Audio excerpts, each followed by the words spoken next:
Water. Hello, everybody. Oh, first comment already. Hello, everybody. I'm Tad. Another week, another interview. I promise there won't be all interviews. Next week, I'm going to be doing some more. Pardon me. I'm sorry. I'm a little bit congested. Pardon me. Next week, I'm going to be doing some redistricting maps, given that 2020 is approaching and we get some new trifecta opportunities.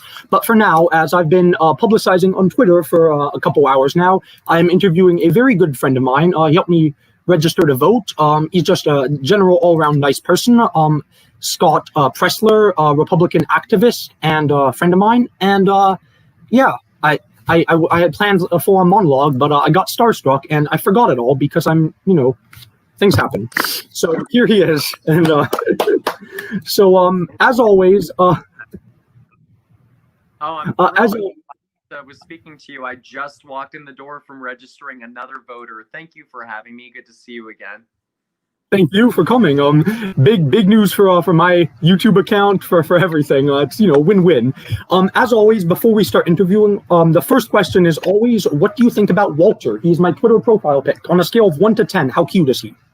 I think he suits you. I think that's definitely a 10 out of 10. He suits you. All right. First question answered. Now let's get in to the interview. The first thing I want to say is when I was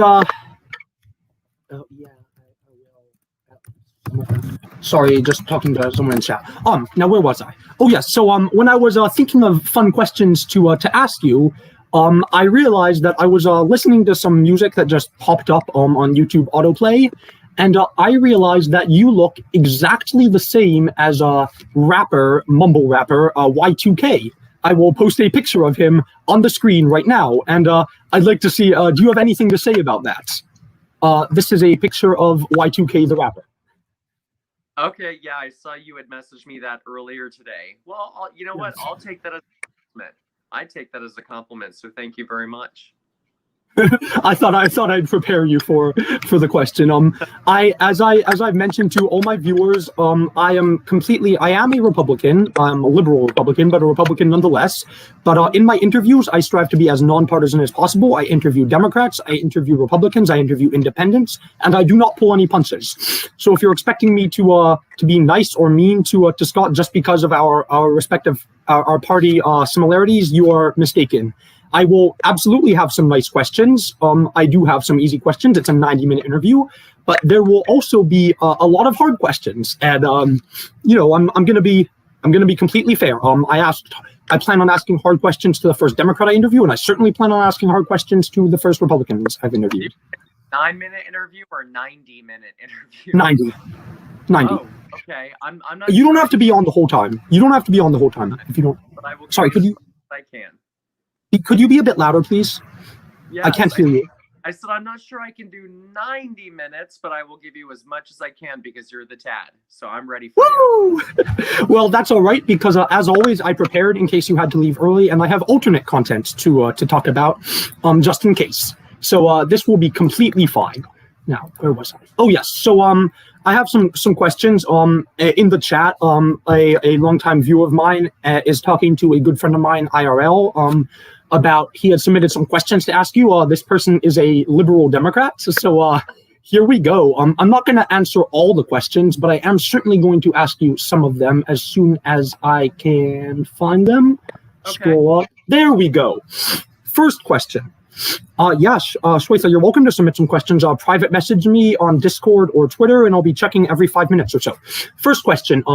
We'll go into it a little bit easy. First question is, where does the name The Persistence come from? Why did you choose that for your Twitter handle? Actually, it was inspired by the Democrats. After President Trump was elected in 2017, we saw that the Democrats came up with, they were the resistance and they were resist and everything was going to an obstacle for our president. And I thought, gosh, that's so gosh darn negative. And I thought to myself, I want to create a movement that is very positive. And so I came up with The Persistence. And, happening to look it up, the definition of persistence is to continue on despite resistance. And I thought it was just... I like that. I do like that. Partially it's because I'm a Republican, but partially it's because, as I decided in May, I want to make my Twitter account a positive place, and I do like turning negativity into positivity. I tend not to be rude to people on Twitter. Sometimes I am when I can't help myself. I'm 17, you know.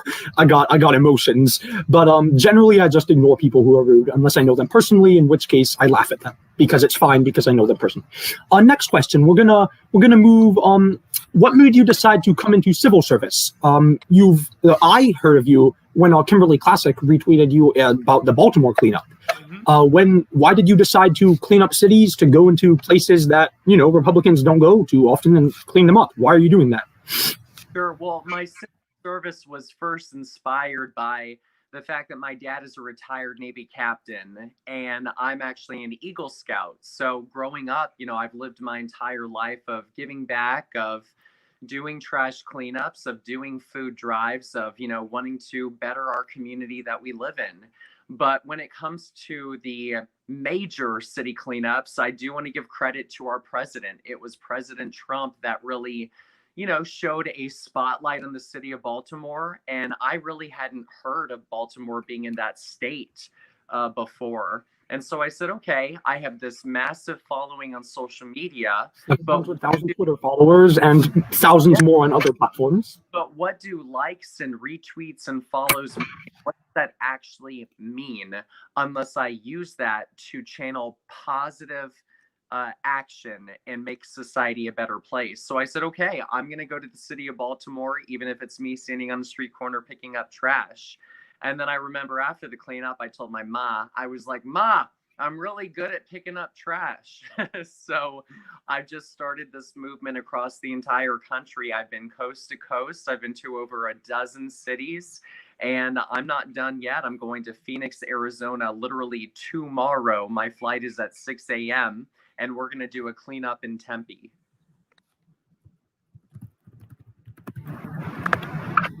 Give me a quick second.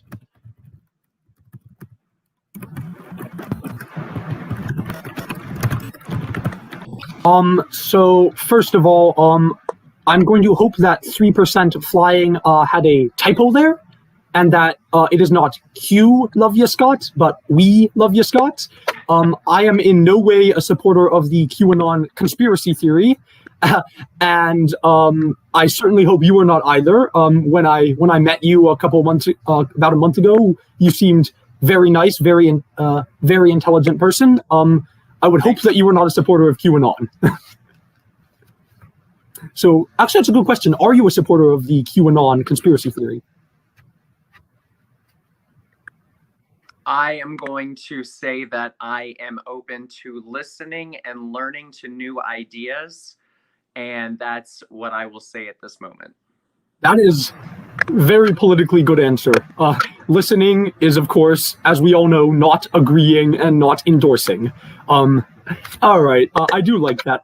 For those who don't know, the QAnon is a compilation of various conspiracy theories that states that Democrats, establishment Republicans, and pretty much anybody who has crossed President Trump in the past are a collection of deep staters attempting to take down his presidency, and only he can stop it. Nobody knows who Q is. It might be one person, it might be multiple people, it might even be an AI. And it's, on the one hand, hilarious to watch QAnon people speak, and on the other hand, it's kind of sad.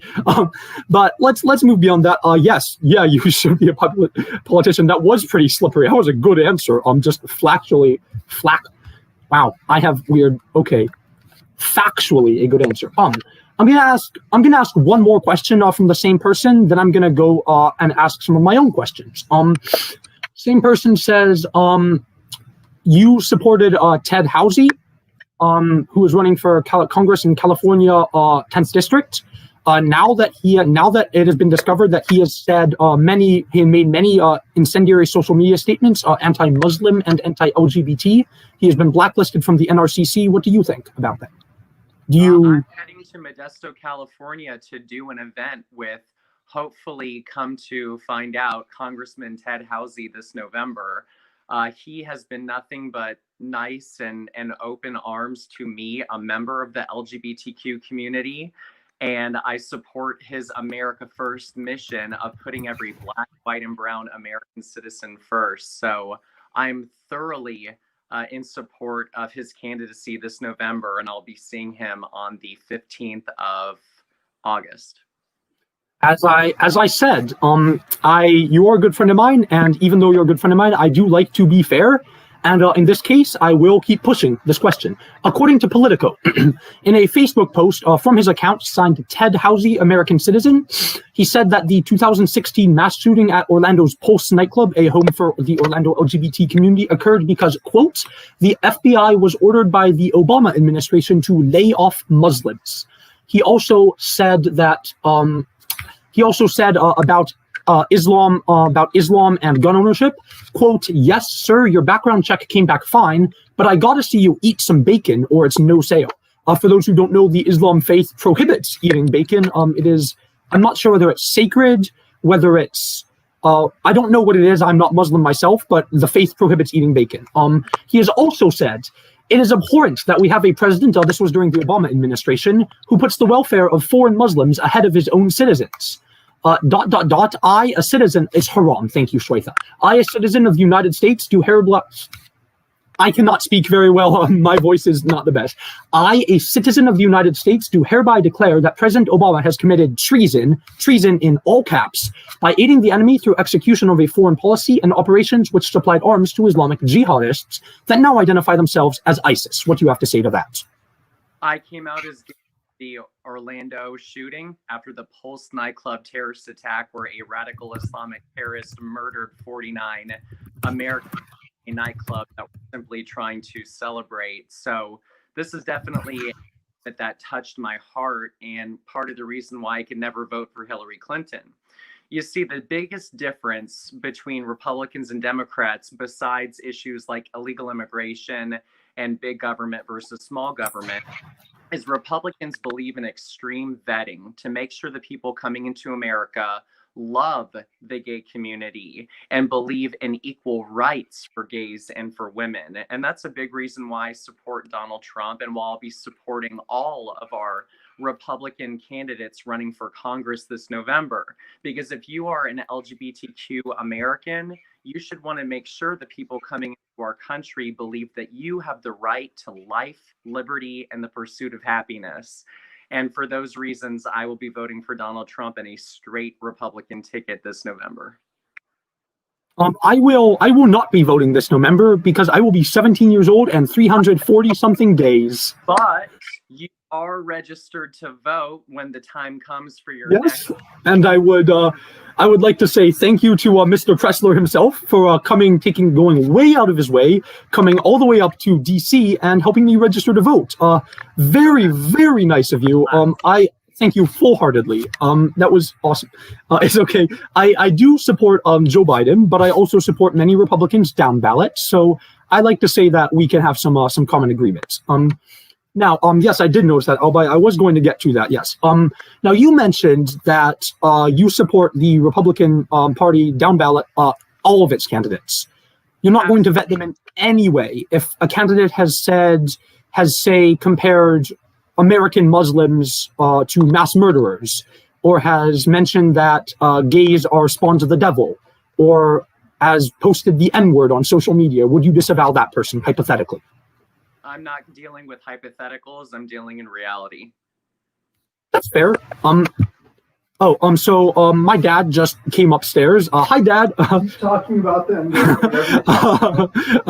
My dad is a very nice person. He helped me get started, and he's also keeping it a secret from my mother, who is basically a Karen.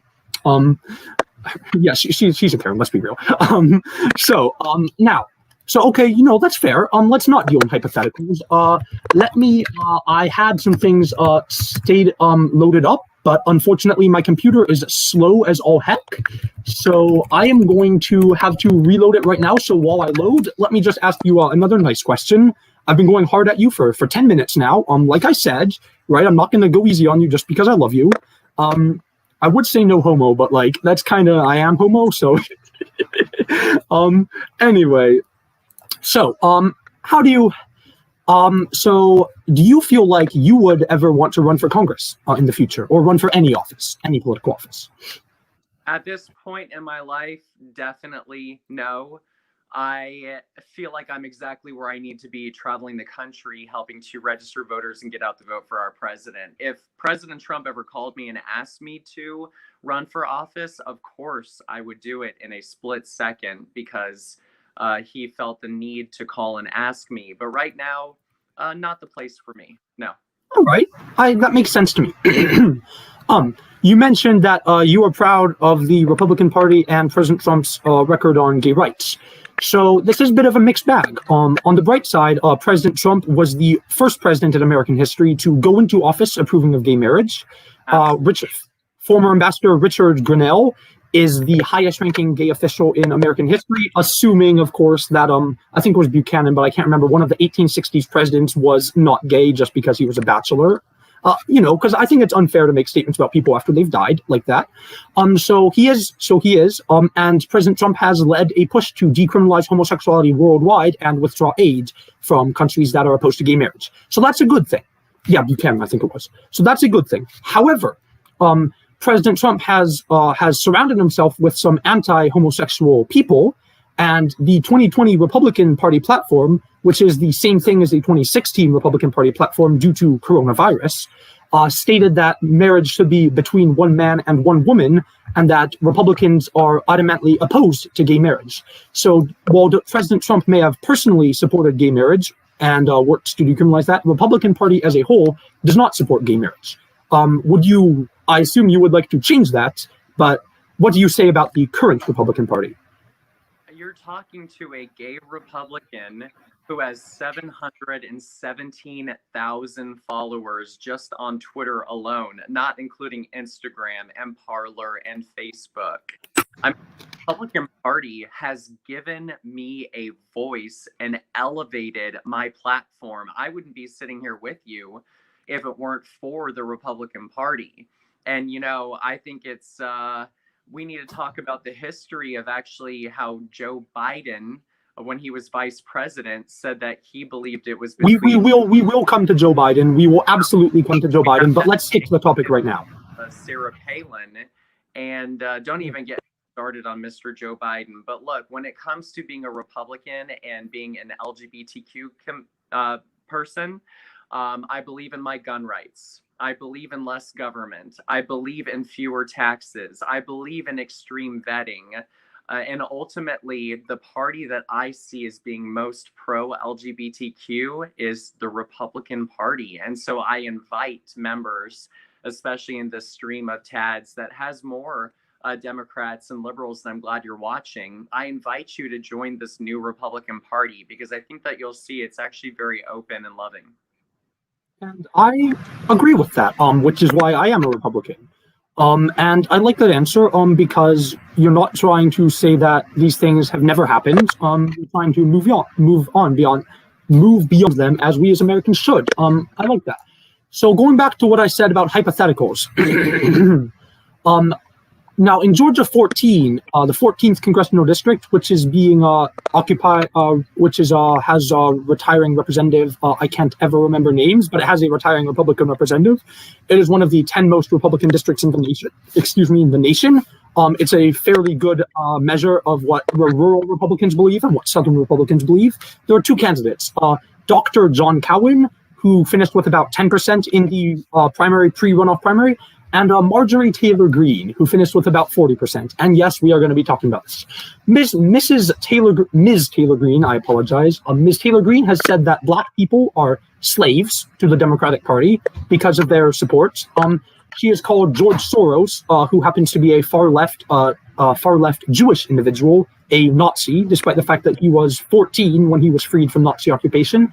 And she said that if she were an African American, she would feel proud to see a Confederate monument, quote, because it symbolizes progress made since the Civil War, unquote. Now, those are just flat out racist statements and anti-Semitic statements made by a candidate for Congress. That's not a hypothetical. If Ms. Greene wins the runoff, would you disavow her? I'm going to speak to being a gay American right now. I believe that gay Americans are slaves to the Democrat Party. And I think it's wrong that Democrats think that just because of your skin color or your sexuality or what genitalia you have in between your legs, that you should vote for a certain party. So actually, I think it's very racist of the Democrats. I mean, look at Joe Biden saying, "You ain't black if you dare not vote for me." So no, I'm going to turn this right around and say that it's actually been the Democrat Party who has been racist, and that is a slave mentality. I want to make it very clear. Just because I'm a gay person doesn't mean I have to vote Democrat. It doesn't mean that anybody owns me. I'm a free thinker. So I absolutely believe that no matter who you are, what your skin color is, what your religion is, you have every right to choose whatever party that you want. However, well, I agree with that. Most of what you said. However, using the word slave like that when specifically referring to black people, is that? Can you admit that that is a very racist thing to say? I think it was extremely racist when Joe Biden told black people, "You ain't black if you dare vote conservative." I promise we will get to Joe Biden. Like, I promise we will have some later questions for you. I promise. But I want to talk about Taylor Greene right now. Emphatically continue to repeat myself. It was racist when Joe Biden said, "You ain't black," concerning the black community. Absolutely. I've got about left for you on this stream, so you may want to continue to do your questions. That's fair. So we've spent about 20 minutes giving you some very, very hard questions. I think it's fair to give you some easier questions, just like I've done to the Democrats I have planned on interviewing. So how do you enjoy going around, just going around the country, getting people to register to vote, just talking to people? What's it like living such a transient lifestyle? I mean, I get to be in a new city, a new state every single week. I mean, within this week, I've gone from Florida to Virginia to I'm going to Phoenix, Arizona tomorrow to I'm going to Pennsylvania this Saturday. So I get to travel the country. I do a lot of listening, and I can really have a better understanding of what the pulse of the country is. And what I'm seeing from people is, gosh, they're very angry. They are extremely angry in our country. And so what I try to do is I try to listen to how I can help, but then I try to channel that anger into action. So, my role right now is actually very fulfilling because I get to help a lot of people, and I get to kind of take that anger and say, okay, here's what you can actually do to take positive action. So it's very fulfilling for me. All right. What was the other question I was going to say? Oh, yes. So what do you, I'm trying to hug. This is a slight problem. Sometimes on my streams, I have these mind blanks where my mouth gets ahead of my brain and I can't think of another question. There's a nice joking question. You and I were both friends with a Twitter account called @HelloIt'sTao, or Teo, I should say, @HelloIt'sTao. I miss her. What? I miss her. Yes, I do as well. However, she has. It has come to light that she is apparently not actually named Teo Nguyen. There is no Teo Nguyen at George Washington, so you have been tricked. I have been tricked, and many, many people on Twitter have been tricked, including myself. Obviously, we are still friends with her. But what do you have to say about that? Well, we are living in the world of social media. I mean, there's a TV show out there called Catfish, but I'm not going to use that to discredit his or her work, which I found very fascinating. And I always loved looking at the numbers and the trends. So whoever is responsible for that work, I still am thankful for the numbers that they put out there at the time. Now, we're going to move on to a bit more of a polling question, and I'm interested to see how this polling trend differentiates and compares to how the people you have seen while registering to vote. I remember the question. Firstly, I remember one of the questions I was going to say. I remember now. excuse me. So I was talking with one of my friends, actually many of my friends, my personal friends from home. So I'm not going to say names because I don't think that would be fair on a stream. But suffice it to say that these people do exist. I have met them in person. And I mentioned how happy I was that you helped me register to vote, and I am still very much in your debt. I do have your business card, and I it's a little bit bent, but I thank you again so much for giving it to me. And so where was I? Oh yes, and that friend of mine said that it was unlikely that you would register non-Republicans. So I am here asking you if one of my friends wants to register as a Democrat, would you help that person register to vote? Of course, I help everybody. And I think you even exclaimed, how impressed you were when you found out that I knew you were a never Trumper. I mean, I register you to vote anyway, knowing that you didn't support our president. I think a lot of people are kind of taken aback when they find out I'm a nice guy. And I just like to pick up trash and register voters and have my hair blow in the wind. I think most people are kind of all for those three things, right? Well, if I had enough hair to blow in the wind, I guess I could understand. Speaking of hair blowing in the wind, one of my friends in this chat asked a question: what hair product do you use? Well, if you don't mind answering, of course. Yes, with all due respect to your friend, and thank you for asking the question, but I'm actually going to keep that to myself until I get a hair care commercial, because with all due respect, I do have to pay the bills, so I hope to make some coins someday. Okay, that is a very, very good answer. I would just like to take a moment to do that to my hair. All 10 strands of it just billowed in the air. Now, let's do yeah, we can ask a few more nice questions. So I remember you registered to vote, and speaking of you knowing I was a never Trumper, when you registered to vote, you told me that that you didn't want my personal information being shown to the internet, which is a good thing, because if it had been shown, I would not have allowed my picture to be published. Because I am putting myself out here, but there's a difference between putting out my name and putting out my address. So when you did that, eventually you posted nice Photoshop skills, by the way. A couple days later, you posted on Twitter a screenshot of 16 people or / groups of people that you had registered to vote. In them, I was the only person who did not have a Trump sign covering my voter registration information. Instead, I had a blank white paper covering that. And I would like to just say thank you for doing that, for not making me pose with a Trump sign.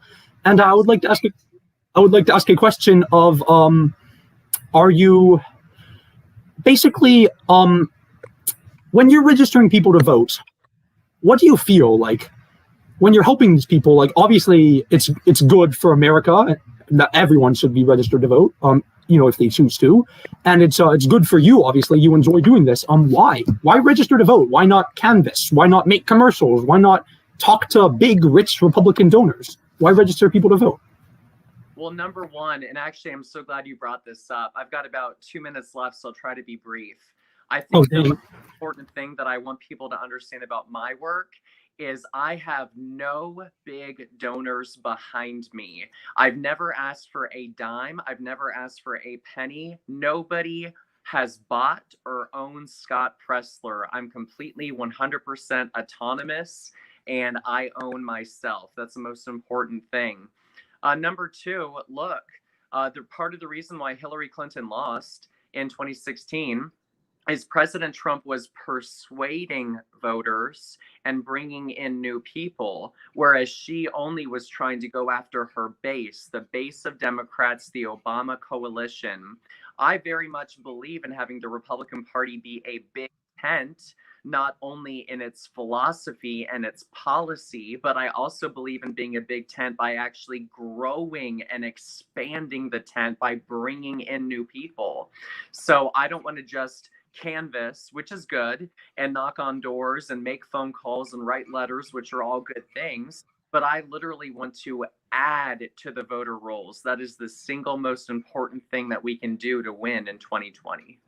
Now, I was hoping to have you on for the full 90 minutes, but as I mentioned to you in our phone calls, you are a very busy person. I have about 100 viewers. When you register to vote, you post it to a 700,000 follower Twitter account. So I completely understand you not being able to do that. I had a bunch more questions I wanted to ask you. Probing, nice, easy. I can do one more because you're the One more question. I'm gonna ask you one more hard question and one more easy. Actually, you know what? I'm not. I've asked you a whole bunch of hard questions for the first 20 plus minutes. You've been dying to talk about Joe Biden. You've been talking every time I ask you a question, it winds its way back to Joe Biden. So you know what? What do you want to say about Joe Biden? Well, I believe it's not good enough to just talk about your opposition because ultimately, look, if I want people to vote for Donald Trump, I need to talk about him. But since I have some liberal Democrats and some people from the other side, the most important thing that I just want you to ask yourself going into 2020 is really ask yourself, what has Joe Biden accomplished in 40 years of being an elected politician? I think that's the single most important question that you can ask yourself. But why am I supporting Donald Trump? Because I believe in positivity and actually results and accomplishments. I'm voting for Donald Trump because he said that he would stop the Trans-Pacific Partnership, which he did. I'm voting for Donald Trump because he said he would renegotiate NAFTA, which he did. I'm voting for Donald Trump because he gave us the United States, Mexico, Canada agreement, which Congress voted for. I'm voting for Donald Trump because he cut our corporate tax, meaning businesses are going to choose America, not China, because we have a lower corporate tax than other countries. I'm voting for Donald Trump because when he made the promise of moving the U.S. Embassy to Jerusalem, no matter what your opinion of Israel is, Presidents Obama, Clinton, Bush, Trump all promised it, and Trump was the only one to actually keep his promise. I'm voting for President Trump because he gave veterans choice in their health care, making sure that our veterans have the health care that they need. I'm voting for President Trump because he made it within the VA that if somebody is not doing their job, they can be fired from that job, and we put in somebody that is going to be able to do the job correctly. I'm voting for Donald Trump because he is helping to secure our border and make sure that we have a better process of people coming into the country legally. Ultimately, the most important reason why I'm voting for Donald Trump is this is our country is teetering on the edge of a big government or small localized governments held by we the people, where we can choose how to live our lives without the government telling us what we cannot do.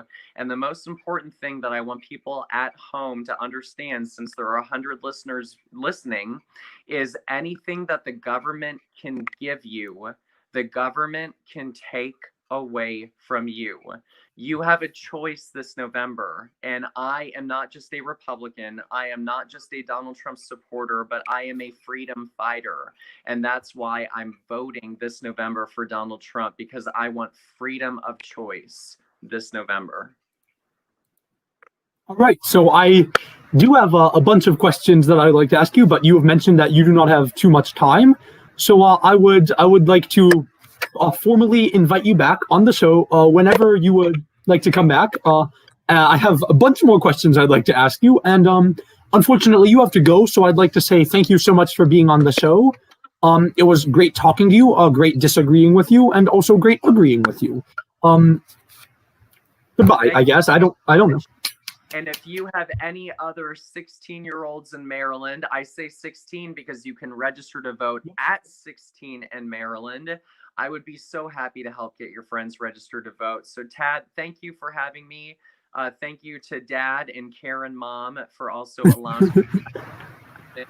And even if they're Democrats, you want to help them register as Democrats? I will register anyone who needs their Democratic ability to be empowered as a voter this November. I told you he would register Democrats. I 100% told you. Anyway, great talking with you, having you on the show. I look forward to seeing you again, but unfortunately you have to go and be busy somewhere else. So I don't know what to say. For having me. Thank Bye. you. Thank you so much. You're welcome to leave whenever you want. Yep. All right. So I still got about half an hour left in the stream for the show. You're TRY. I have no idea what that means, but whatever. I have about half an hour left in the show, so I'm gonna go back to thank you. Yeah, I do think it's thought-provoking. I disagree with him with Scott on so many issues, but he is a very intelligent person and a very nice person. You know, like, I don't have to agree with him to know that he's a smart guy. But anyway, I got about half an hour left in the show, so I'm still gonna do some other things. I got some redistricting to do because I want to talk about some old maps. Now let us, where is that link? There we are. You know what? I'm just gonna close this and reopen it when I need to. Close 11 tabs. This is a little bit slow. I did press him hard, and I'm proud that I pressed him hard. I told him before, I told him going in, and I told him all the time that I wasn't gonna hold up on him. You know, he's a friend of mine, right? But that doesn't mean I have to give him easy questions that, for example, when I interview Cameron Webb, hopefully soon, TYs, thank you. You're welcome, Mr. Egg Eater. Thank you for being here. Anyway, and Mother Hecker, yeah, is this working? Wait. What just happened? Shoot. I'm gonna try again. Share screen, select this, allow. There we are. All right. So, yeah, I know it's a black screen for you. It was a black screen for me too. That's why I don't know what happened. There we go. Anyway, so I'm pretty happy. I pushed him pretty hard. I'm not a fan that he pivoted on the Marjorie Taylor Greene question. I'm certainly not. I would have preferred a better answer on that. But all in all, I'm really happy that he came on the show. He answered most of my questions thoroughly and thoughtfully. You know, it was a great experience. Yes, Firefox, I am a very woke person. Anti-Google tech censorship means I am totally woke. Now, where was I? Oh, yes. So I plan to interview Cameron Webb for Congress in hopefully sometime soon. He pivoted the shampoo question. Yeah. Okay, he did also pivot the shampoo question. That's a good point. It is so hard. I did have a lot more questions to ask him, but you know, I mean, he's a busy guy. He's a good guy. Where was I? Oh yes. So I hope to be interviewing Cameron Webb in the future. I hope to be interviewing Genevieve Collins in the future. I hope to be interviewing quite a few people. I just sent my resume off to a political consulting group. Hopefully they'll accept me, although they probably won't. And now that we're done with that, let's talk about the Deep South, shall we? Now, he did actually apologize, I thought, but maybe he didn't. You can go back and watch the video. The video is posted on here. Shweta, if you want to be interviewed, I mean, I guess, but that would I'm not sure you'd be that interested in that. I guess I could interview. Yeah, it is. Yeah, I guess it is more insensitive than, well, it's insensitive if you use it, in my opinion, to non-African groups. In my opinion, at least, it's racist if you say that Africans are slaves after slavery is ended. But, you know, opinions. Everybody has one, just like they have anuses. Now, Deep South, where was I? Speaking of racism, let's look at gerrymandering for the Deep South. Where do I want to start? I think I want to start in the 90s.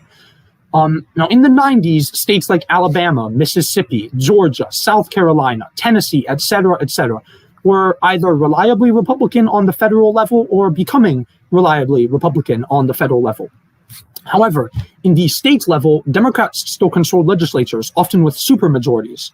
So let's look. Could I interview? I would. Well, Steffi is a good friend of mine. I don't know Christos very well, and I've talked with Jack. He seems like a nice guy. I could interview them. I might contact with them. That would be interesting. I got some awesome interviews planned. Next week there's not going to be any interviews. Next week it's just going to be a normal stream. Me doing just silly things with gerrymandering. But yeah, absolutely. Oh, by the way, my chess life came in. Woo! But you know, I'm going to celebrate that personally. Back to the stream. So this is the 1980s map. You can tell that Southern Alabama has been consistently Republican pretty much forever. You'll look, Republican Southern Alabama. This was just because of the Columbus area. And northern Alabama had a bunch of rural white Dixiecrats. You can call them Reagan Republicans. They were often socially conservative, often economically conservative / populist, and they voted Democrats for pretty much forever.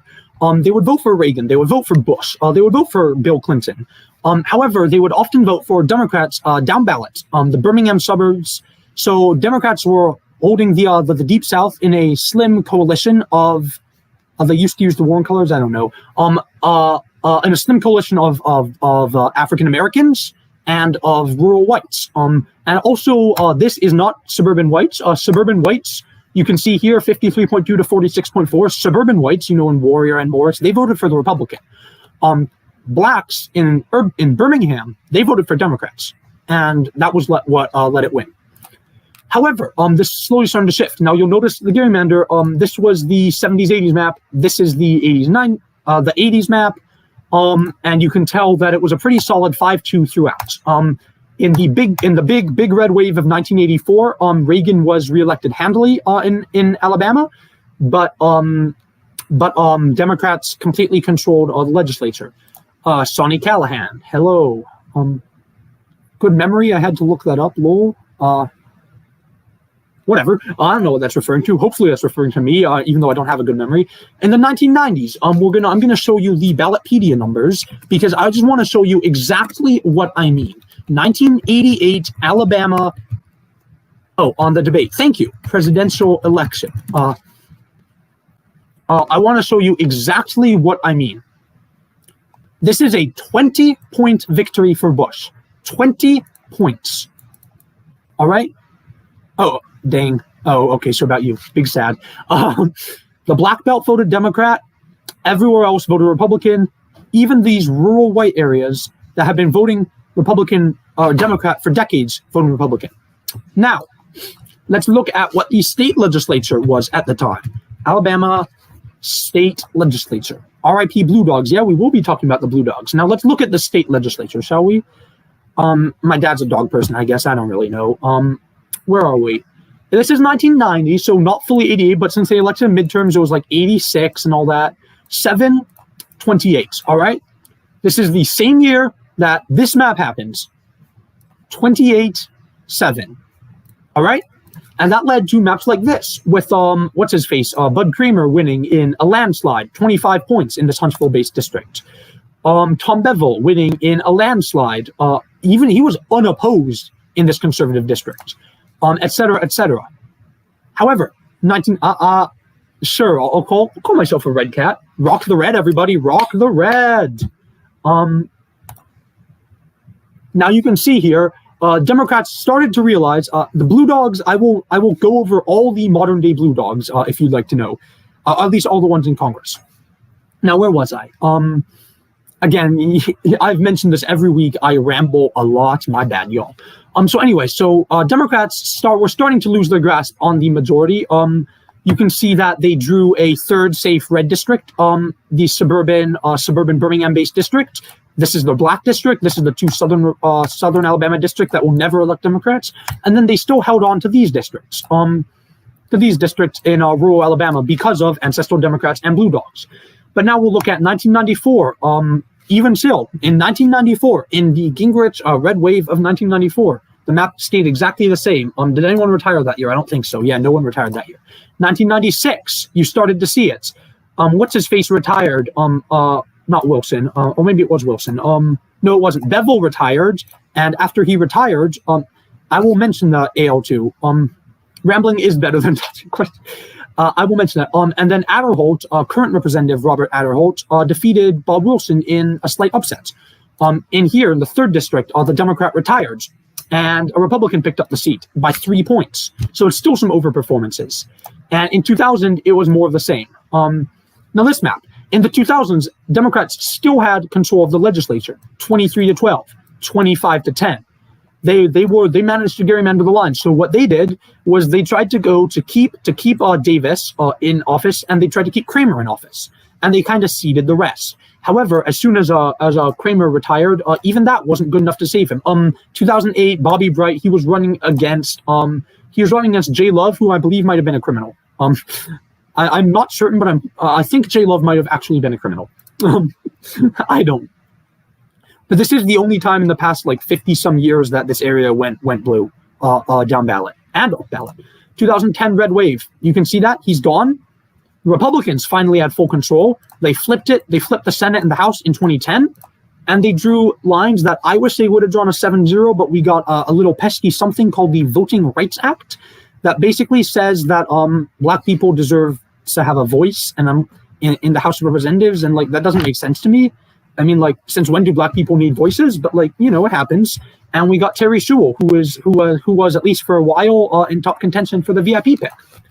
Not anymore, but she was. In Mississippi, a similar story happened. What I really want to show, though, in all these states is Georgia. I want to show Georgia because Georgia is very interesting. See this? It was a solid blue state. This was, by the way, still Reagan landslide, etc. Solid Reagan landslide, etc. Next boundary, Democrats drew this boundary. They kept it 9-1 for a while. Newt Gingrich's district in here, Newt Gingrich, etc.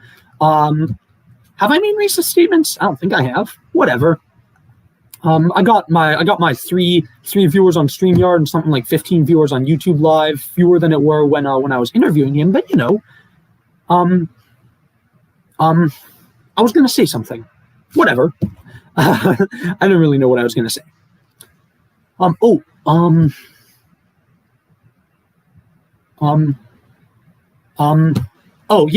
lot of things I say sounds different out of context. I've mentioned, for example, how much I love bottoms, which sounds very different. My dad is laughing, which surprises me very much because I was not aware he knew the connotation of that word, given that he is 60 years old. I was not expecting that. But anyway, which when I'm talking to my top friend, Morgan, I think his name is, I can never remember, sounds very different than when I'm talking to Lefty Twitter about the mayor of Atlanta. And it's just one of those things that sounds different out of context. And it's like, whatever. So anyway, so 9-1, back to Georgia. This took me a while. Speaking of bottoms, back to Georgia. 9-1 map. Morgan McIntyre, yes, him. He of California 6'3" fame. I think he's also a bottom. I don't really know. I don't need to comment on that. Excuse me. Yeah. Let's see. That reminds me. My interview with Tony is being edited right now by my good friend Eric, and it should be up in a couple weeks. And I'm happy for you guys to I'm hoping that you guys are gonna take a look at the video. Yes, subscribe to my YouTube channel. Give me them likes, give me them retweets, smash them buttons. Actually, smash everything and everyone. Does that? I don't talk about sex. I don't. On this channel, I don't talk about sex. I made a slightly funny joke about shoo. Anyway, so I made a slightly funny joke, slightly raunchy about bottoms, but since it's talking about Georgia, it's fine. And then you also need to realize that I am going to be 18 in a couple months, and he is going to be 14 in a couple months, and there is a big 15 maybe. I don't know. He's going to be like young in a couple months, and also I don't talk about sex. Like he fully made a shooter's joke. All right, that is like extreme, explicit sex. This is a Keisha Lance Bottoms joke. That's like, my jokes, they are PG. His jokes, they are NC-17. There is a difference. And also there's the age difference. Anyway, back to Georgia. So anyway, Newt Gingrich used to be the only Republican in the Georgia congressional delegation. That had happened for, I don't know how many decades. But, you know, throughout the 80s, I want to talk about Pat Swindoll. Do you see this? Cobb County, part of DeKalb County. This is an Atlanta-based district and black suburbs of Atlanta that went Republican. I just want to leave this up. And not for any good reason either. I don't think Levitas was a criminal or anything. I don't know what happened. Yeah, Tom Murphy tried to draw Gingrich. I do want to talk about that a little bit. And then, you know, it flipped back. In the 90s, see this? Democrats had full control of the legislature. However, Upper ballot, Georgia, Carter and Clinton were the last gasp of the Georgia Democrats, and it was reliably trending Republican at the top of the House. But since it wasn't trending Republican at the state legislature, Georgia Democrats didn't realize that, so they bit off more they could chew, and they tried to get this map, a 7-4 map, in an even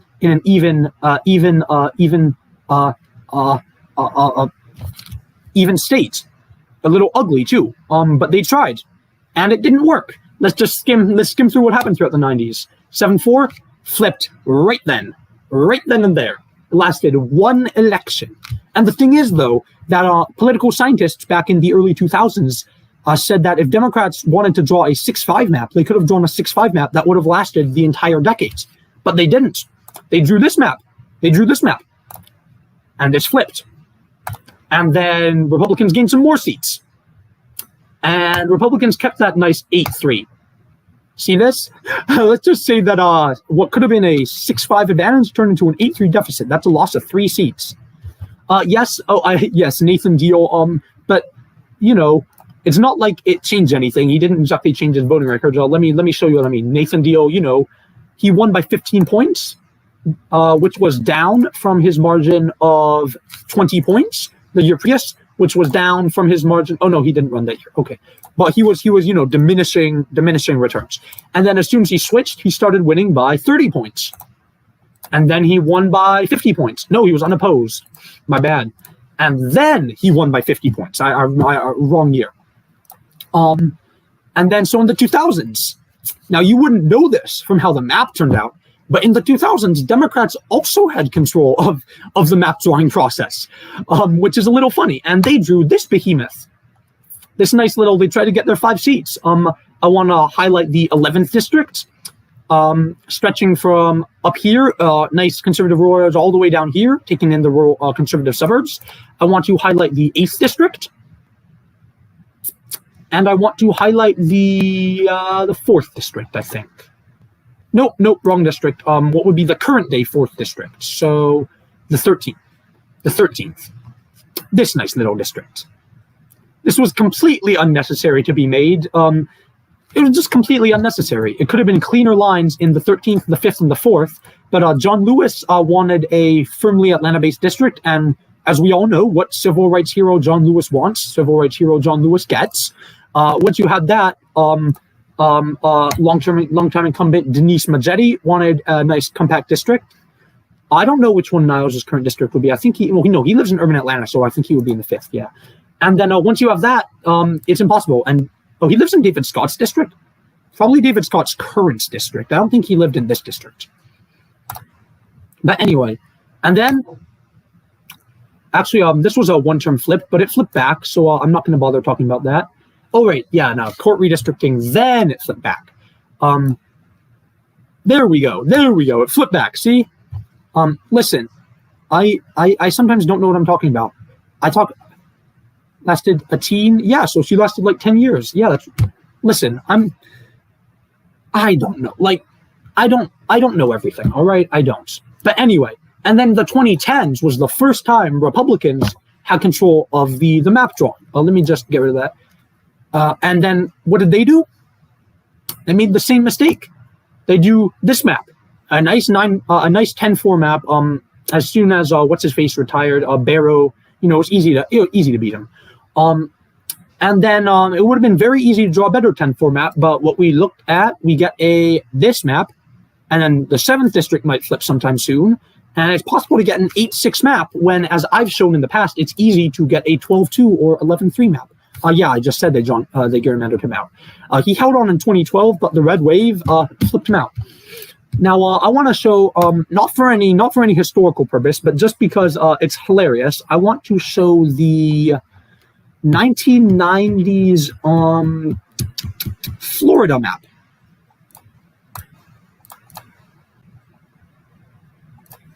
And I want to go through every single district, all right? Because every single district is beautiful. Earl Hutto, Conservative. This is a normal-looking district because, it has to be. Douglas Peterson. This is the kind of like Democratic areas around Tallahassee. We got Corrine Brown, who has never represented a non-gerrymandered district. Let me show you what I mean. In the 90s, she was. In the 2010s, 2010s, screw you. Yeah, there we are, 2010s. She represented this district. Didn't Teo copy me? Did she? It's probably true. I tend to be positive, so I forget things like that.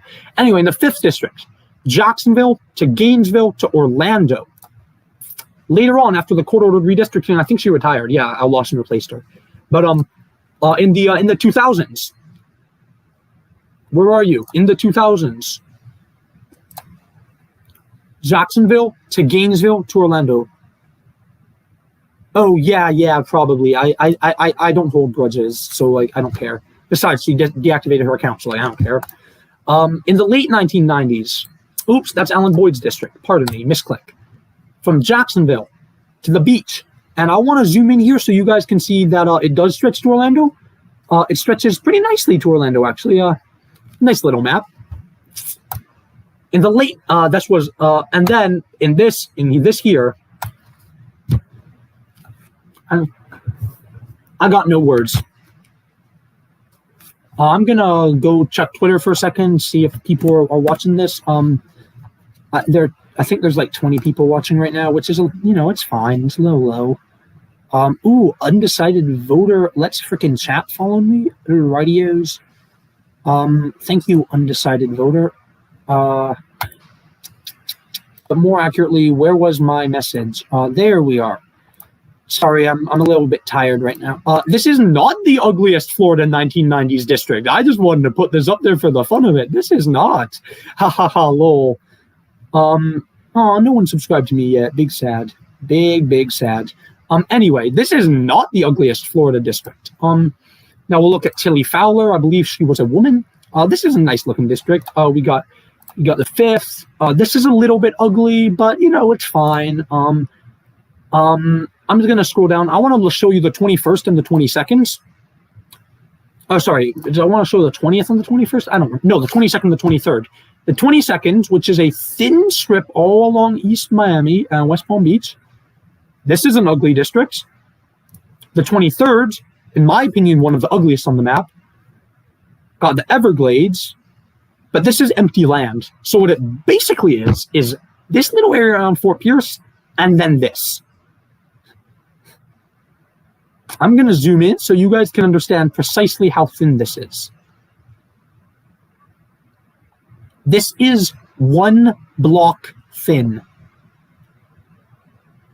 1 block. And then I'm going to show you this district, the 20th, because that's another really freaking ugly district, where it peeps up like that. This is empty land. This is empty land. It's this, and it's this. I'm going to show another really awesome looking district from, I think it was the later 90s map. Nope. Was it the 2000 map? It was. Yeah, it was. 23rd, always hideous. 27th, IRL's district. Oh, at the time was the 18th. Oh, no, not this one. The other one. IRL's district here. Yep, the 18th. This, exactly. This is the district I wanted to show. This one right here. I don't really have anything to say about it.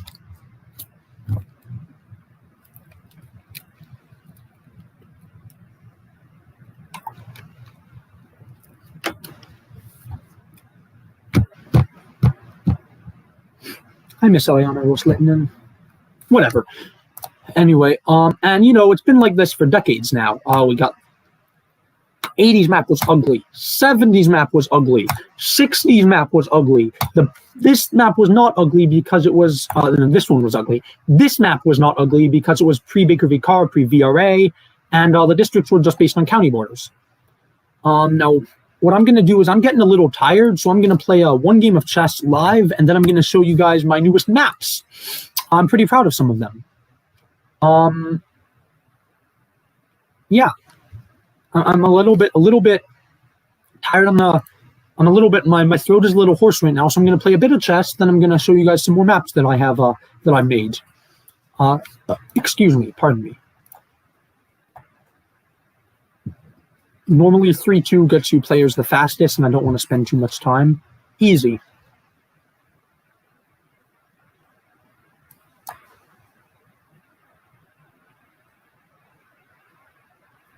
Oh, yeah. Actually, you know what? I want to do this.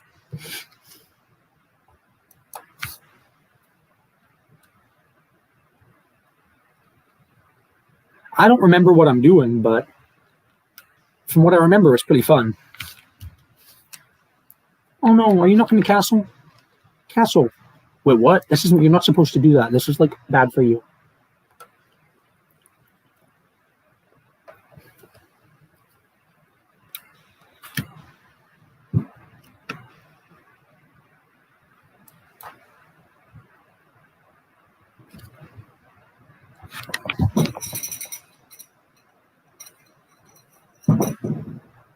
Where was I? Can I take? No, I will not be taking health class live. That is completely, well, it's completely something.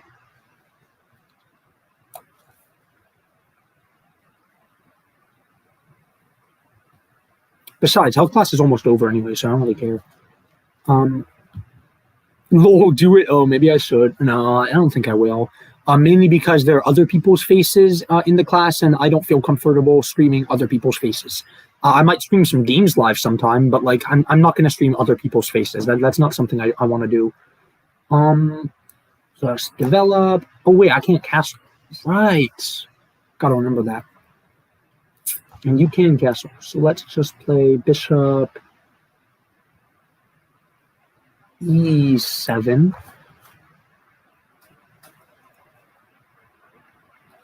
But yeah, I want to thank both of you, and actually all three of you, for commenting, for giving me some cool questions to ask Scott. He was a great guy. Great having him on the stream. I want to play Bishop here. So I have reinstalled Minecraft. I've just lost all my data, and I sent an email to Minecraft asking to get my data back about a month ago, and they haven't responded because I'm 800,000th in the queue. Yeah, you heard that right, 800,000th. But yeah, I have, and besides, I'm terrible at Minecraft. All I do is creative mode. Who the heck is Ethan Kelly? I would stream with him, but I don't know who he is. Another moderate Republican from Maryland, and I don't know him. Okay. I mean, I would put him in contact with me. I would do it. I can set up a server or whatever if he has one. We can like a nice creative server. I don't remember, when was the last time I played anything that wasn't creative mode? I don't remember. Oh, I actually don't know him, but if you put him in contact with me, I'd be happy to stream with him. I mean, that seems reasonable. As long as he does creative mode and not survival mode, because survival mode is boring as all get out. Unless you're on peaceful, in which case it's less boring, but still boring. Boink, I still can't castle, which makes me sad, but besides that, I am doing fine. I want to play like 95, so I should have played 95 first before, yeah, you did that. Whatever. Yeah, no, do that. I would stream with him. My Mindplex is better than Hypixel. Don't at me. You know, I said I would be doing some chess as a break to soothe my mouth, but I've still been talking. So, speaking of Mindplex, I want to introduce you all to my chicken, Lord Bok. This is Lord Bok. Chicken! Do I play E4 or G4? Yeah, Mindplex has been dead for years, but like it's still the best. It still has like 2,000 people on it any one time. And just because I mean Minecraft in general has been dead for years. Mindplex has been no more dead than anything else. I kind of want to play knight G4. Yeah, I think I do. Bok! Pounce! I don't know why I did that. I'm an old guy, but I'm juvenile. I don't know why I did that. I would stream my Dungeons and Dragons sessions, except those involve other players and their actual real life faces, and I am not comfortable streaming other people's faces. So I shan't be doing that. But if you want to follow along with my Dungeons and Dragons sessions, Jack does a thread on it every week. If only I could castle. I want to be able to castle. hurts. Do I even ever play king takes? No, I don't have to play bishop takes. Yep, then I'm going to play queen g7, pre-move. Nope. No, Chris doesn't show his face. And even though he doesn't, I'm still not going to stream it. I want him to show his face. He needs to show his face because I can never tell when he's speaking, and that's annoying. But besides that, like, I mean, I'm winning, so I'm not too upset. He has the protected passed pawn, but I have an extra bishop, and now he can't attack me. And no, Chris Butler's face will not be leaked. Period. No one's face will be leaked. Imagine if Chris. I mean, yeah, I wonder sometimes, but I doubt it. Let's play rook here. Ben doesn't have a brother. Oh no. Oh no. Ben, you lied to me. You lied through your darned teeth, jiggles. I want to play bishop h3. And oh no, if I play h5, he takes. I want to play like bishop h4. This game is doing pretty good for me. This game is going pretty good.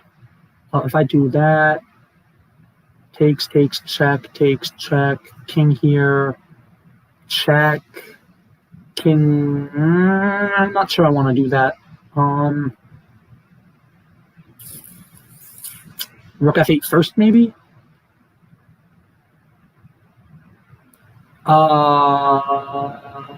No, rook f8 first leads to bishop in.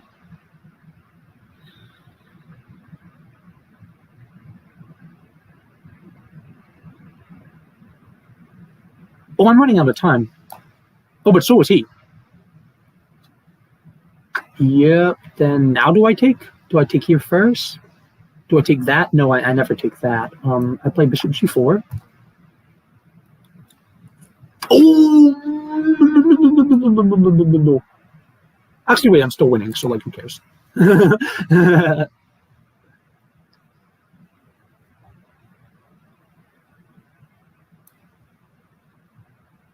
Oh, I'm running out of time now, eh? Bishop f5. Hopefully, there's like queen e3. Ooh. h5. Oh, I win. Okay, back to mapping. That was quick. So what did I want to do? Oh yeah, I want to show off some of my maps. First of all, new Dave's redistricting app update.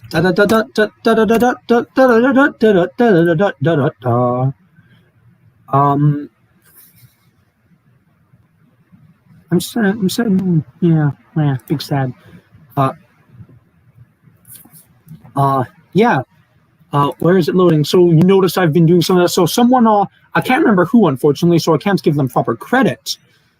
But someone asked me to write a 2,000-word article about possible Virginia redistricting.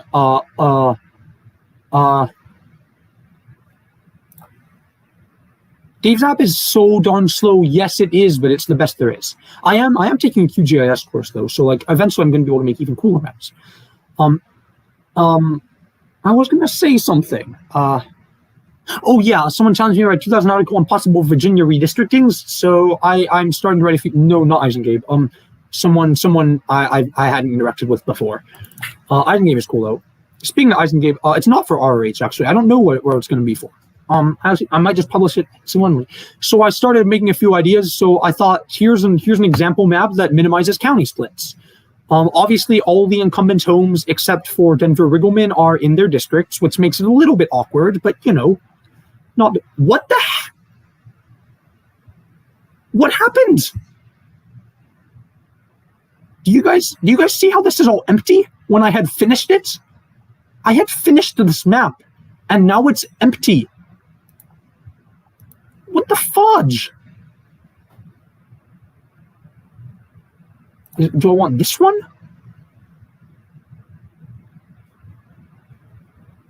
No, I don't want... What the fudge?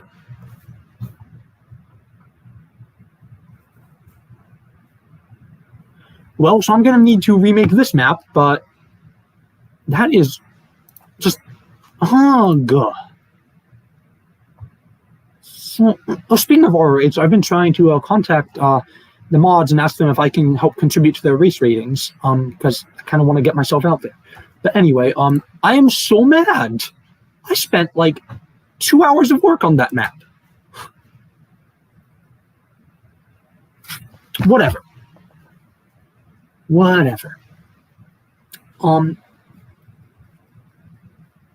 So then this is the if there was a least change map, you know, all the districts stayed approximately this. Is this guy do you guys see anything? Do you guys see anything? Okay, there we go. Anyway, so there's a least change map, right? So the 9th district just takes in these counties, because the 6th district goes in a bit further. The 7th district stays almost exactly the same, just a couple precincts taken out. Yeah, I know. So the 2nd district extends into Virginia Beach. The 4th and 3rd district change a tiny bit because I need to keep majority minority. The 11th district and the 8th district just grow a little bit, wee bit. The 10th district shrinks a frick ton because it was overpopulated by a lot. The 1st district is virtually unchanged, and the 5th district, because there's no incumbent, I changed it the most to stretch literally the whole state instead of just most of the state. If Cameron Good wins, he will get crushed, but like, you know, it's Democrats are going to have it's going to be pretty hard for Democrats to save all their incumbents and have a reasonably compact map because of where their incumbents live. Let me show you what I mean. I have that mapped out. Let me show you what I mean by that. This is the baseline. This is where the incumbents live.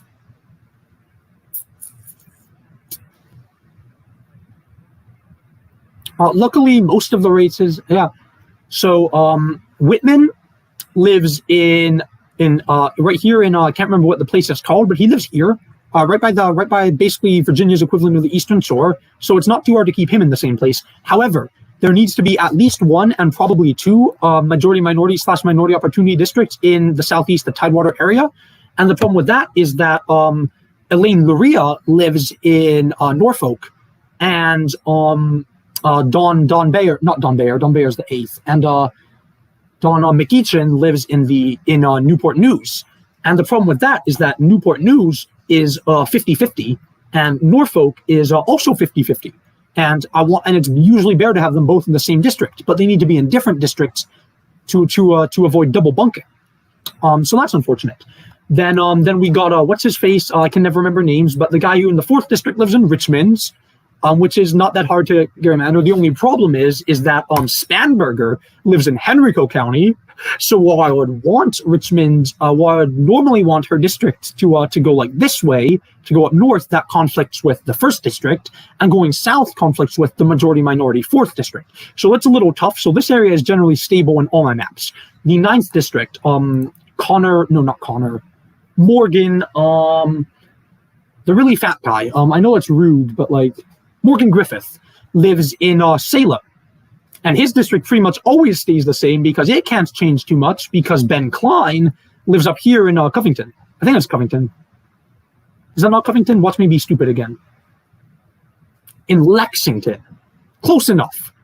It's like right next to Covington, so I don't really care. Yeah, see, right next to Covington. It's like 20 miles apart. So those districts also have to stay pretty much the same. Now, Denver Riggleman lived up here near Charlottesville, which was very tough to move, but luckily since he's lost, Bob Good lives in Campbell County, which is a lot easier to gerrymander in favor of the Democrats. And then, of course, we have the big three. We have Jennifer Wexton lives here in near Leesburg. We have Don Bayer in Alexandria, and we have Gary Connolly in okay, this is like 30 minutes from my house, and I don't know what it's called. Well, he lives here, just east of Fairfax. I think it's in like West Falls Church or something. Omega Locust PFP. That's correct. So that I have to keep. I try to keep all the incumbents in their district, which means that my beautiful 9-2 map, which can't work. So here's the most compact version, which is not finished yet because I'm working a little. Oh no, it is finished. Great. Here's what it would look like if I kept the majority minority district, the District 3 majority minority as mandated by the VRA, and also tried to make it as compact as possible. I'm right now I'm going to be talking a lot because here we go. You can see that the 6th district moves up a lot, the 5th district changes, and the 7th district changes, but nothing else changes too much, and it's pretty compact. I'm going to look at the analytics, and it gets a 34 the compactness scale, which is not too bad for a state like Virginia, given where the incumbents live. And I'm right now working on another version if they all had as many majority-minority districts as possible, and then I'll work on a Democratic gerrymander and Republican gerrymander, and that'll get in at about 2,000 words. So what do I want to do?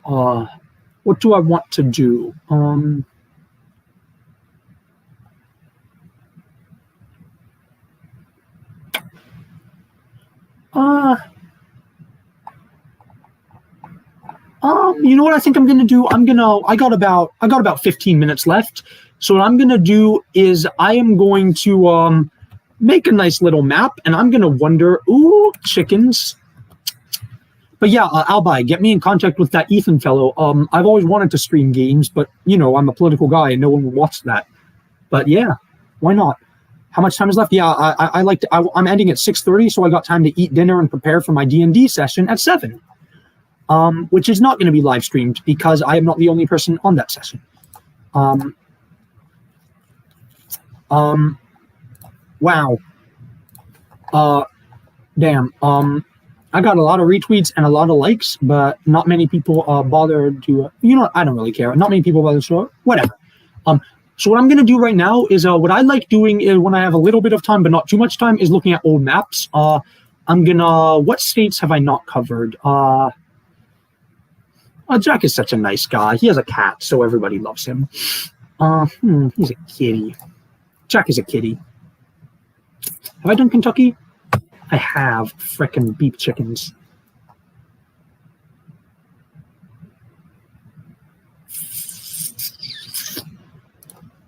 I've done a lot of states. Oh, South Carolina. Red Eagle is arrogant as all get out, but he's not actually that bad of a guy. And Saf is awesome, yeah, I'm sure. So what I'd like to do is Free Baker v. Carr, pretty much everything was based off of counties and counties alone. So this was 6 districts, South Carolina, 1932 minutes. Listen, if Miles blocked him, he deserved it. Oh boy, did he deserve it. Miles doesn't block anybody. Oh, yeah. So what I want to do is I want to make this map, and I'm going to be interested in whether any of you can guess which districts are the most overpopulated and underpopulated, and this might not work too well because of this whole district selector thing. So, well, I'm going to unpin this. Well, I'm going to ask you guys to ignore the left of the screen because that would be kind of stupid. Yeah. So what I like doing is I'm doing a map of all the old 60s maps because of how much things have changed just because of VRA, just because of one person, one vote, etc. And I'm going to eventually compare which district among all 435 is the most and least populated. And I think that's kind of cool, and I want to do that. And yeah, stuffs. So we got this, we got this. Does it have Charleston? It does. Here, it goes to right by the border. Does it go fully to the border? I don't think it does. Oh, yes, it definitely does. Goes fully to the border, goes here, and goes here. Oh, no, wait, does it not go? Oh, it doesn't go there. Goes here and here because it's right at the border. And Actually, you know what I'm going to do instead? Because we can all see the population. What I'm going to do is hide the election data and trivia question, which of these districts is going to be the most and least Democrats? That's what I'm going to do. That's a pretty cool thing to do. Because it's impossible to stop you guys from looking at over and under populations. That's just impossible. Let me close out these windows because they're slowing down my computer. Second district. And yes, Solid South used to be reliably Democratic, as we all know, so I'm not going to bother talking about that. Let me go background map. Red Eagle is just, he is a... As of right now, I don't like him too much, but if he retweets me, I'm going to like him. No, I'm joking. I'm not that shallow. I wish I were. Oh, no wonder. I need to turn on precinct lines or nobody sees anything. Sumter, yup, mother beep. This district, does it go the whole way? It does. So this district is overpopulated. Third district is the Greenville-Anderson district, which is like this. And this, please. Like also Greenville. Well, I am. Oh, I should also like unpin this so you guys don't get to see the racial details. That's a good point. It's possible. I really don't know. It's certainly not going to be the third district. I know that for certain. Although the third district might be least Democrat. I would be interested in seeing what that is. Also, you'll notice voter disenfranchisement. You see that there's 30,000 people voting, 40,000 people voting. Black people weren't exactly voting because of a little something called the Ku Klux Klan. That's good. Fifth district. Give me a second. I'm getting some pizza.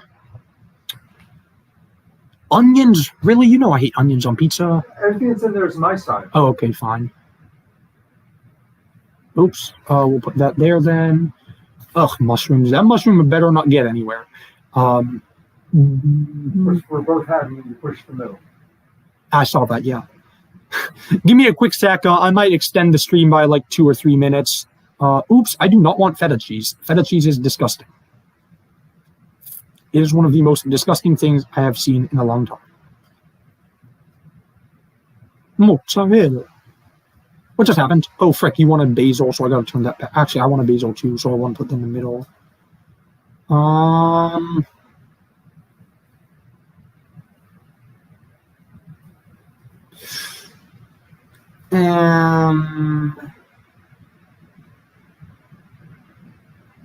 A common trope in abuse is that abuse. Oh, right, because you like call 911 and then you like mute it and you pretend to order pizza. Is that it? Well, I'm not an abusive man, so I don't really care. Yeah, all right, Dad. I left it here for you. Now, where was I? Fifth district. Doink doink. I would actually be interested in hearing about that trope a little more. It sounds kind of funny. I mean, like scary, but also funny. Is it like that? That doesn't feel right.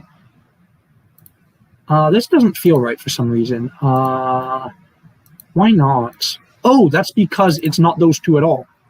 Even middle, yeah, of course, middle-class family is going to be abusive. I live in a middle-class family. Gosh. Oh, also, notice, only fewer than 30,000 people voted in that election. All right, so most of the people will stop tuning in when the interview ended, but thanks for the 2 of you, or 3 or 5 or whatever, who are still here, still strong. Trivia question, I guess.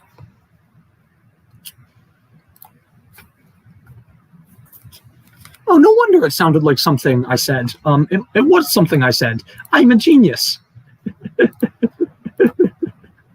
So yeah, which district I guess is the most and least Democrat? I'd be interested in hearing, and if you really want to challenge, rank them. I'm gonna post my rankings right now. I'm gonna say what I think it is right now. I'd say the second district is the most Democrat, followed by the first, then 6, 5, 3, 4. So with 4 being the least, but I'm interested in what y'all's rankings are. And then we'll see who's right.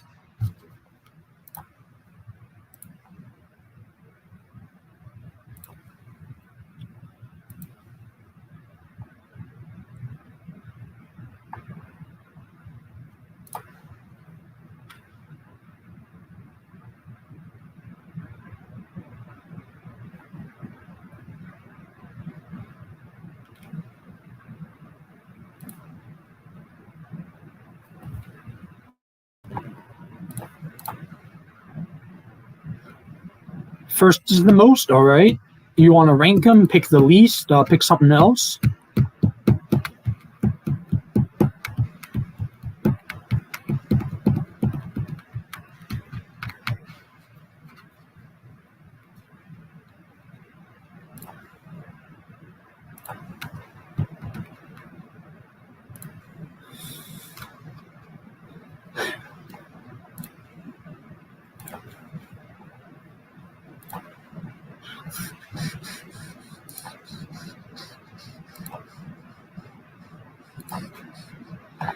Oh my gosh, there's some people on Twitter saying that owning guns and having teeth are distinct, and that if you own guns, you cannot have teeth, and that if you have teeth, you cannot own guns. All right, well, we'll find out. In we go. We're going to do all three, the 2008 Prez, the PVI, and the 2016 Prez. District details, let's pin this. 6th District is McCain by 4. 5th District is McCain by 13. 4th District is McCain by 22. 3rd is McCain by 30. 2nd is Obama by 3. And 1st is McCain by 1. So the 2nd is the most Democrat, and the 3rd is the least. So I was not fully accurate, unfortunately. PVI is R plus 7, R plus 11, R plus 15, R plus 20, D plus 0, and R plus 4. So 2nd is the most and 3rd is the least. Well, the 2nd, remember, rural blacks? Lots of rural black people in this area, and it does reach into Columbia and Sumter. Got to remember that. And then this was Trump by 15, Trump by 21, Trump by 27, Trump by 41, oh my damn, Clinton by 2, and Trump by 4. So the 2nd is the most, so it's basically the 2nd is the most Republican, the 3rd is the least. 2nd is the most Democratic, and 3rd is the least by far. So, yeah.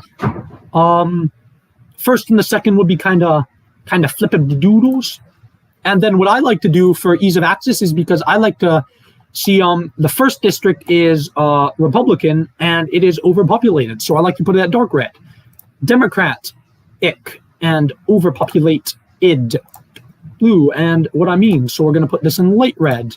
And I just like seeing a nice graph of where the population is shifting. It's a really, like, in places like, I don't know, some states that I've done, you can really see what we're talking about. But like, for example, you can see here that like rural South Carolina is losing population drastically, except for the black areas, and that urban South Carolina is gaining population, which is not surprising. But voila. What state shows this the most accurately? What states are good for that? I was good at it. Did Shweta leave? I don't know. I mean, Shweta's a friend of mine, right? She'll probably tune into my other streams. I haven't finished my New Jersey map, but whatever. We'll do that some other time. Oh, my Texas map.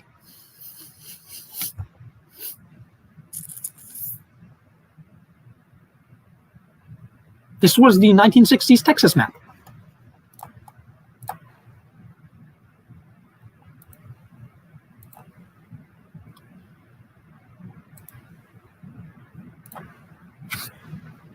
Well, this will be my 1960s Texas map.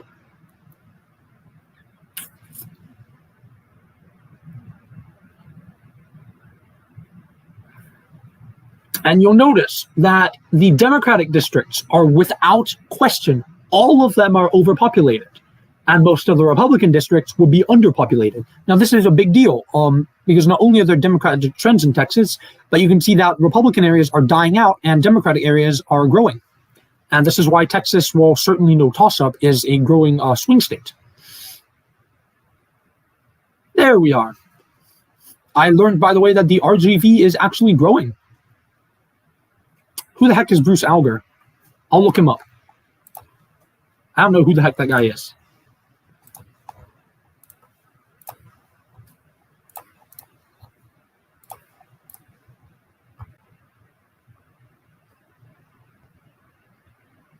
Ah, him. Oh, right. The Well, it only goes back to 1962. So Ed Foreman apparently is the other one, and he won by a tiny bit. No, this would be modern party affiliation. That's what I wanted to show. I am, by the way, kind of surprised that Fort Worth County still voted for Trump. It's likely to vote for Biden in 2020, but it actually voted for Trump in 2016, which is kind of funny. But yeah, like Houston is growing, Dallas is growing, Austin, San Antonio. I can never remember which is which. The RGV, El Paso, and actually one more trivia question for Alba. Which counties do you think are the most and least Hispanic? Or most and least Caucasian in Texas? I'd just be interested if you guys figured it out. I doubt you will. But this was it.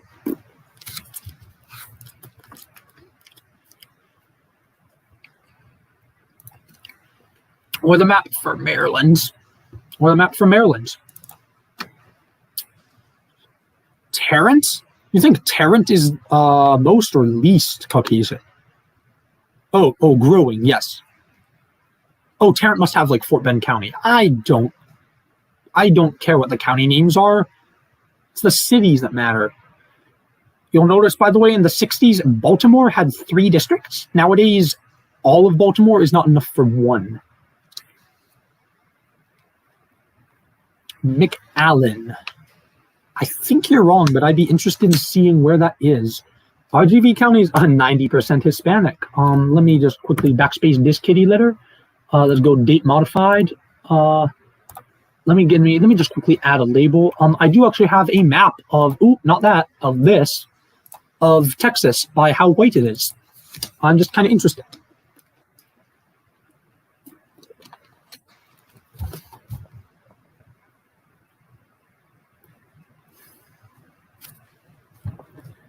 Yeah, I'm gonna I think stop streaming. I got a couple. No. When we look at the Panhandle is really freaking Hispanic. Actually, they just don't vote as often, and the ones who do are pretty Republican. Take a look.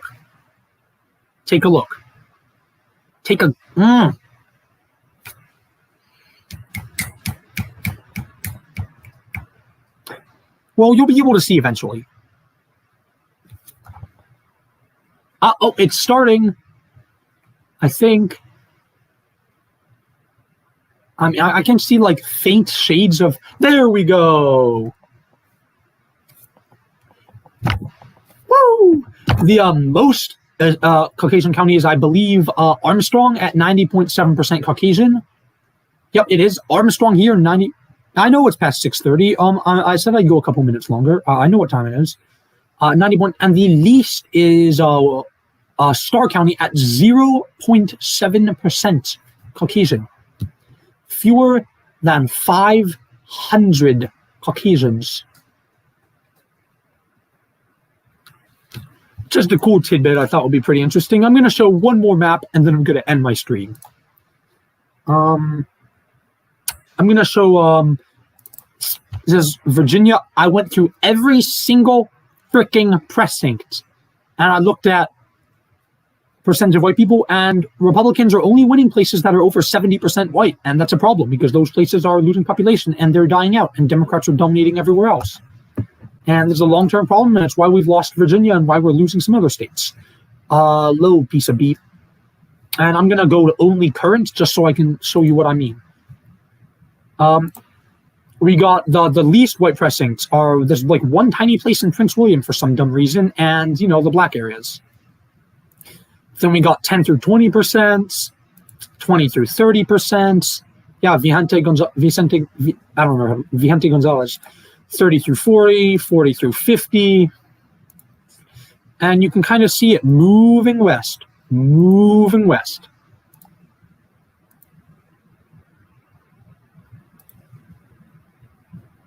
That district is actually pretty red. I mean, not pretty red, blue, but it's like, it has a chance of going red. Not this election, but certainly in 24 it's possible. I wouldn't say never. And then here's the similar map for counties, just because I feel like it. And I'm also going to do only current.